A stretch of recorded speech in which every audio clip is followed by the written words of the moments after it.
한 번은 필리핀을 방문했는데 딱 이틀하고 반나절 있는 짧은 시간 머문 적이 있습니다.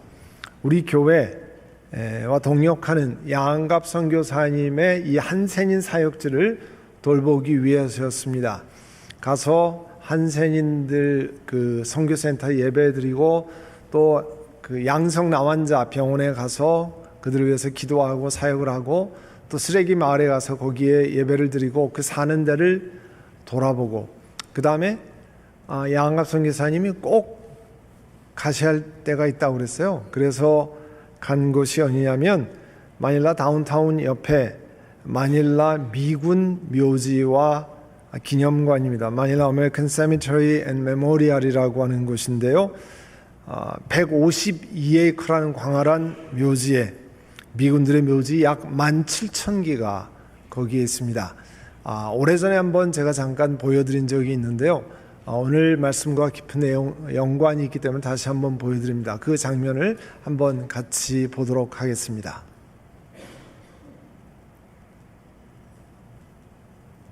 그 동영상을 보여주셔야 되는데요. 네. Manila American Cemetery is located in the capital city of the Philippines. It is the largest of all American overseas military cemeteries, occupying over 150 acres on a prominent plateau with a breathtaking view of the Manila skyline. Here rest more than 17,000 American servicemen and women. Most lost their lives in the Philippines and New Guinea during World War II, but over a dozen campaigns across the Pacific are represented here. Among the war dead are 29 Medal of Honor recipients. In 20 instances, two brothers lie side by side. Over 500 Philippine scouts who served with their American comrades in the Philippines are buried here.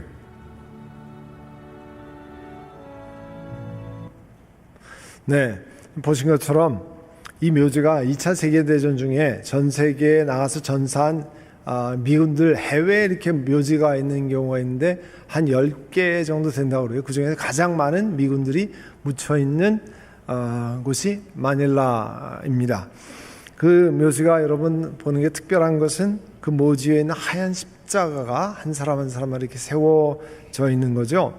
그 십자가를 가까이 보면 이렇게 성함과 그 다음에 출생, 그 다음에 몇 년 동안 살다 전사했는데 이런 것들을 기록하고 있습니다. 그리고 이 그 기념관 메모리얼 안쪽으로 가면요, 이 커다란 기둥들, 벽들이 세웠는데 거기 이렇게 써 있어요. Comrades in arms whose earthly resting place is known only to God. 그러니까 이게 지상에서의 안식처를 오직 하나님만이 아시는 전우들, 무슨 얘기입니까? Missing soldier. 그러니까 시체를 찾지 못하는 군인들이 이 뒤에로 가면 이렇게 회랑이 쭉 있는데 벽에 쫙 36,000명의 시체를 찾지 못한 미군 병사들의 이름이 저기 적혀 있습니다. 참 숙연한 곳이에요. 그리고 그 벽에 가까이 가면 한 사람 한 사람 이름이 출생지와 계급이랑 이렇게 되어 있습니다. 제2차 세계대전에 투입돼서 일본 제국주의에 대항해서 아시아를 지켜냈던 젊은 미군들 묘지, 이거는 일부고요. 또 다른 지역에도 굉장히 많이 있죠. 정말 고귀한 느낌을 주는 감동적인, 끝도 없이 펼쳐져 있는 그 하얀 십자가가 정말 감동적인 장면이었습니다. 우리 민족들뿐만 아니라 동남아시아에 있는 미얀마, 인도네시아 뭐 이런 나라들도 다 일제 앞잡 그 강압 하에 놓여 있는데 이 젊은이들이 귀한 생명을 드린 거죠. 며칠 있으면 8월 15일을 맞습니다. 일본의 압제에서 해방된 지 벌써 80주년을 맞습니다. 그리고 그 의미를 좀 돌아보려고 합니다. 여러분, 이스라엘 백성들은 가나안 땅에 살다가 심한 가뭄으로 인해서 이 야곱과 그 아들 자손들이 이집트로 내려갔잖아요. 그리고 마침 그 아들 요셉이 총리가 되어서 이제 그들이 잘 살 수 있게 되었습니다. 그런데 그것도 오래 가지 않았죠. 오래 갔죠. 왜냐하면 노예가 430년으로 거기에 노예로 있었으니까 얼마나 오랜 시간 걸렸습니까? 그런데요, 이제 오늘 출애굽기 1장 8절에 보면 이제 요셉을 더 이상 알지 못하는 새로운 왕조가 일어났다는 거예요. 역사적으로 보면 애굽의 총리로 있던 그 요셉이 나라를 다스릴 때는 힉소스 왕조라고 그러고요. 그 이후에 투트모스 왕조가 등극하는데 유대인들을 이방이라 해서 박해하고 차별하고 이런 일들을 했습니다. 그래서 오늘 본문의 1장 9절에 보시면 그 왕이 백성에게 얘기합니다. 이 이스라엘 백성들이 우리보다 수도 많고 자손도 많고 힘도 강하다. 이건 아마 좀 강조법이라는 과장법을 쓴 것 같아요. 그러니까 경각심을 불러일으키기 위해서 얼마나 강한지 아냐? 너희들이 잘해야 돼? 이런 식의 이야기죠. 신중히 대처해야 된다고 가만 놔두면 점점 불어나서 나중에 전쟁이 일어나면 적과 내통해서 우리를 힘들게 만들 거야. 이렇게 이야기를 하고 이스라엘 백성들을 경계했습니다. 그리고 이집트 사람들은 이스라엘 자손을 부리는 공사 감독관을 두었어요. 우리가 옛날에도 보면 한국의 일본의 강점기 때 이 조선 사람들을 형사로 세워서 아주 힘들게 하는 경우가 있잖아요. 거기도 감독관을 히브리 사람도 그 위에 이집트 사람을 두어서 고통스럽게 했습니다.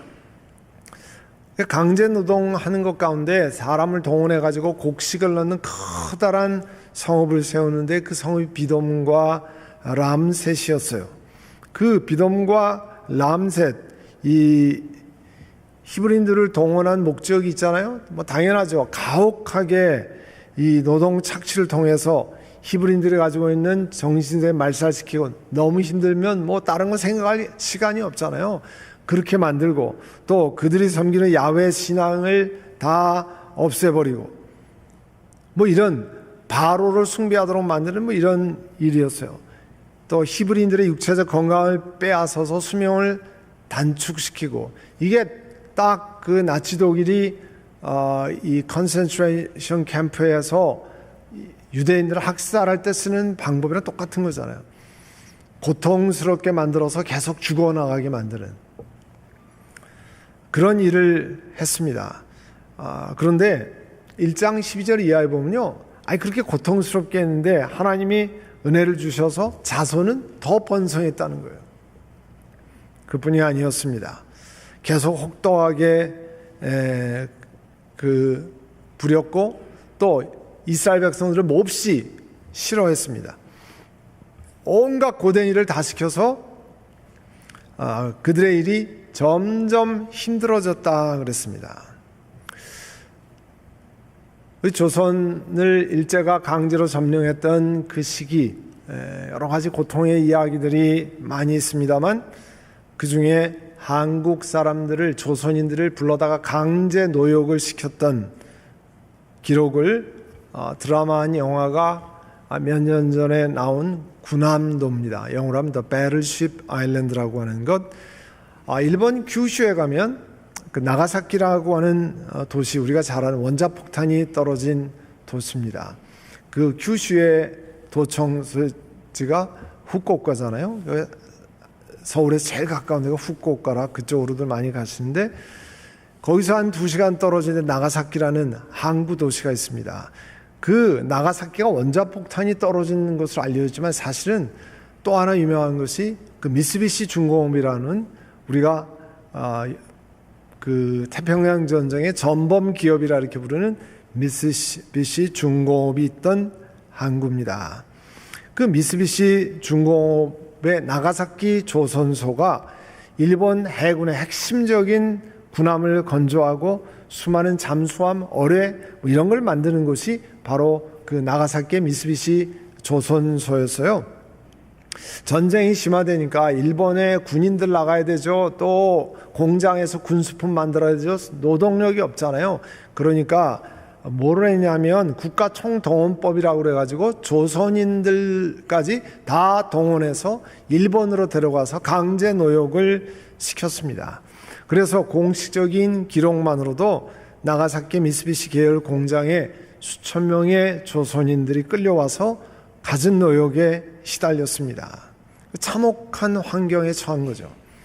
그래서 위험하고 힘든 노동을 전부 조선인이 감당하고 안전장비는 당연히 지급하지 않고 또 안전사고, 폭발사고, 추락사고 이런 거 하면 거의 조선인들이 그 자리에 있는 상황이었습니다.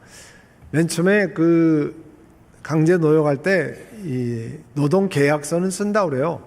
그러나 나중에 보면 이 핑계 저 핑계 대고 다 착취하고 또 강제 저축을 시키고 뭐 이랬습니다. 또 합숙소는 비위생적이고 정말 살기 어려운 곳에 먹을 걸 제대로 안 줘서 굶주리고 질병에 시달리고 그 감시자들은 온갖 폭력을 행사하고 그런 거였습니다. 여러분 나가사키에 나중에 가보시면 나가사키에 그 이렇게 바닷가에 있는 산 쪽에 그쪽에 그 미쓰비시 조선소가 있는데요. 그 원자폭탄이 투하된 땅에 떨어진 게 공중 어느 위치에서 폭발하는데요.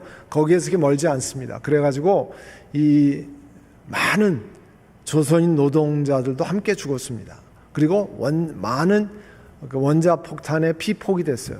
그럴 수밖에 없죠. 거기 강제로 끌려왔으니까. 그러지 않았으면 거기 뭐 나가사키까지 가서 할 필요가 없었잖아요. 그런데 이 나가사키 항에서 1마일 정도 떨어진 곳이 하지마섬, 아까 말한 구남도입니다. 거기에 19세기 말서부터 미쓰비시가 석탄을 채굴하기 위해서 거기 채굴하는 장소를 만들었는데요. 1940년 수천 명의 조선인, 중국 사람들을 데려다가 강제 노역을 시켰습니다. 그 처참한 상황을 그린 영화가 구남도예요. 그런데 그 구남도에는 한국 정부가 굉장히 많은 논란이 있었는데요. 이 일본 정부가 유네스코 세계유산으로 구남도를 등재시키려고 그랬어요. 일본의 산업혁명에 혁혁한 공을 세운 것이 구남도라는 거예요. 그래서 한국 정부가 무슨 소리냐, 조선인 중국 사람 불러다가 강제 노역시켜서 인간 이하의 학대를 한 그것을 무슨 세계유산으로 올리냐.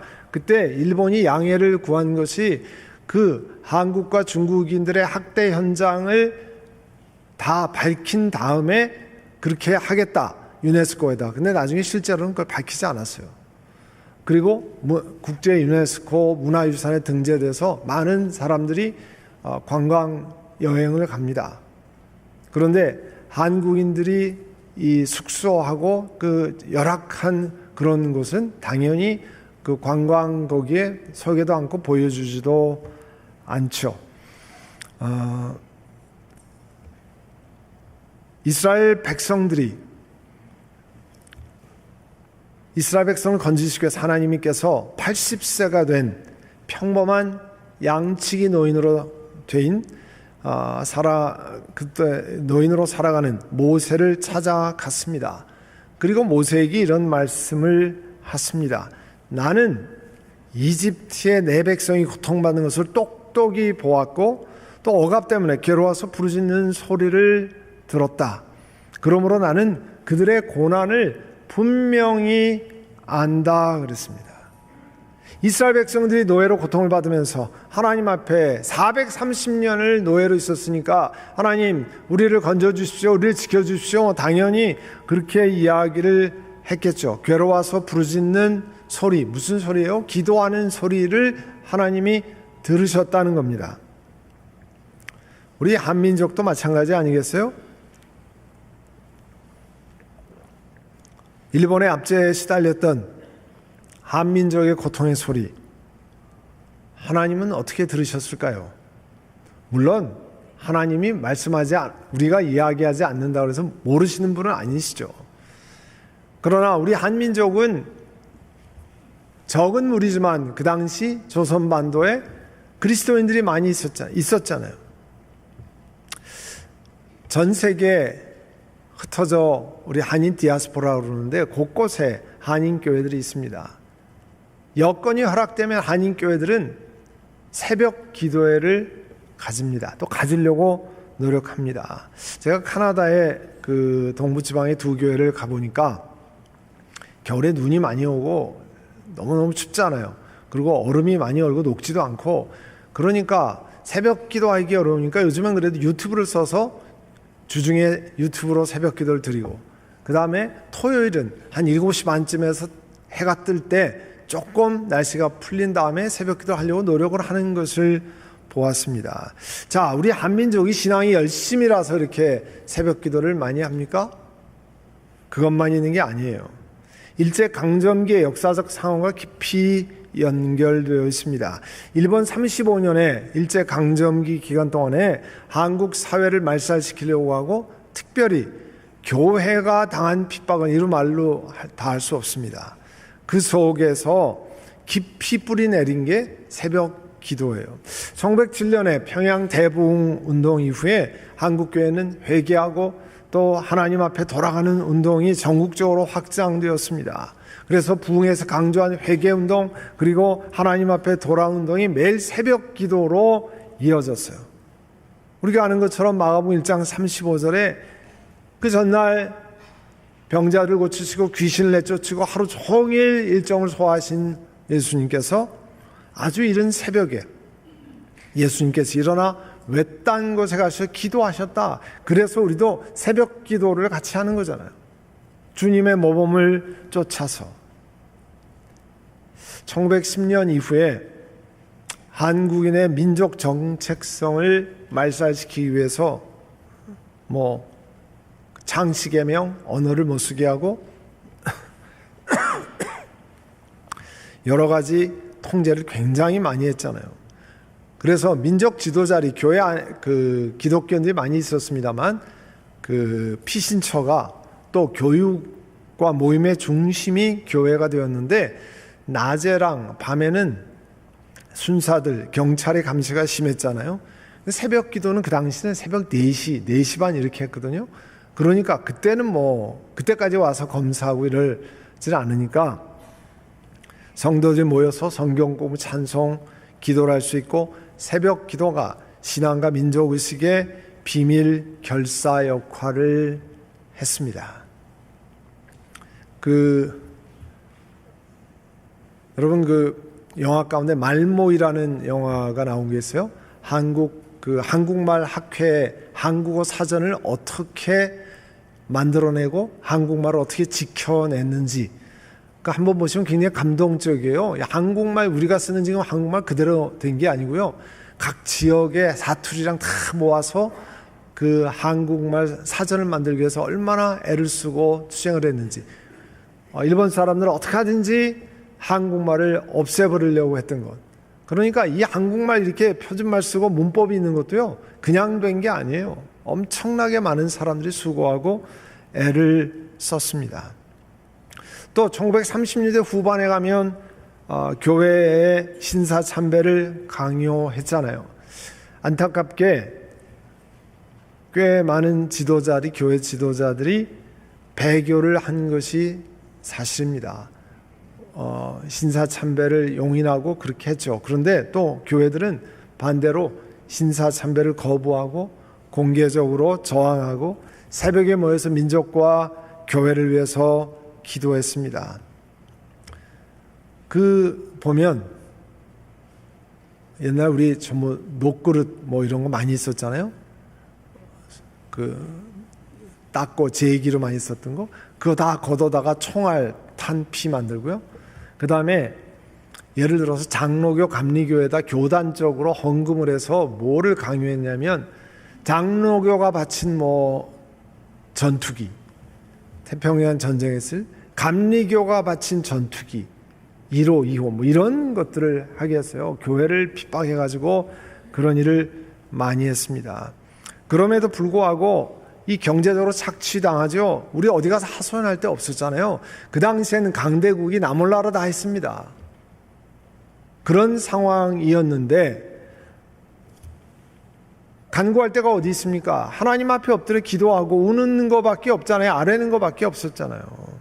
그래서 일 가기 전에 새벽 기도 4시, 4시 반에 모여서 하고, 그 다음에 안부를 묻고 말씀과 기도로 용기를 얻고, 그 다음에 일터로 나가고, 이런 것들이 우리 면면이 이어왔던, 그래서 새벽 기도회가 이 뿌리를 내린 겁니다. 그 외 해방 이후엔 또 그 전쟁이 코리안 워가 있던 바람에 나라가 초토화됐잖아요.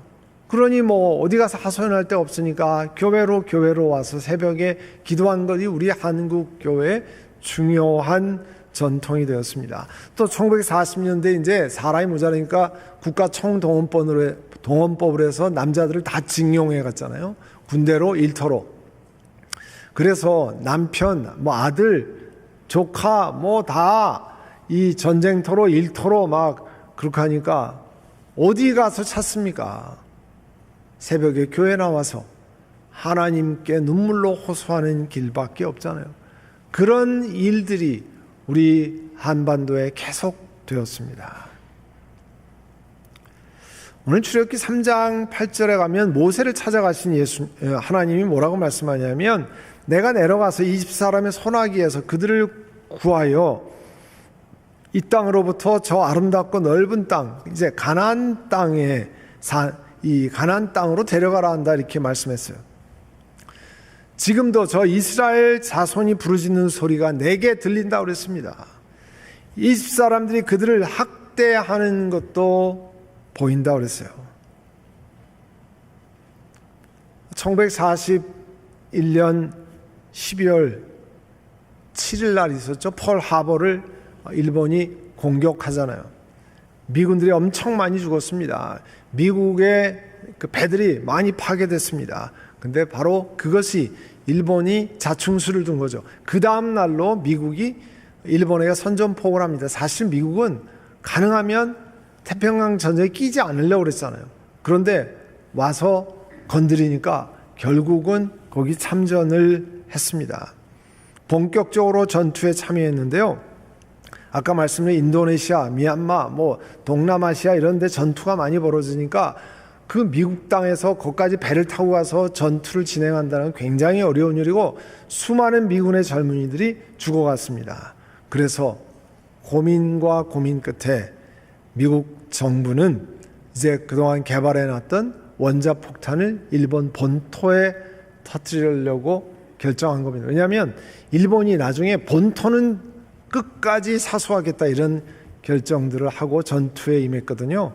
그래서 할 수 없이 그거를 뭐 상륙작전을 해서 쳐들어가면 얼마나 인명피해가 많겠어요. 그래서 원자폭탄을 히로시마, 나가사키에 떨어뜨리기로 했습니다. 그리고 나가사키에 그 원자폭탄이 투하된 날 소련은 만주를 침공에 들어갑니다. 그렇게 해서 8월 15일 히로히토 천황이 라디오 방송을 통해 연합국에 무조건 항복을 선언합니다. 당시 정치적인 역학을 보면 미국, 영국, 소련이라고 하는 강대국이 있었어요. 그래서 정치적인 자기네 나라에 유리한데 여러 가지 그 내용이 나옵니다. 그렇지만 세상의 역사를 주관하시는 분이 세상의 대통령이나 수상들이 아니라 그 뒤에 역사하시는 하나님이신 것을 우리가 믿잖아요. 그래서 그 속에서 하나님의 손길이 우리 한반도에 조선반도에 임했다고 하는 것을 우리가 고백 드리는 거잖아요.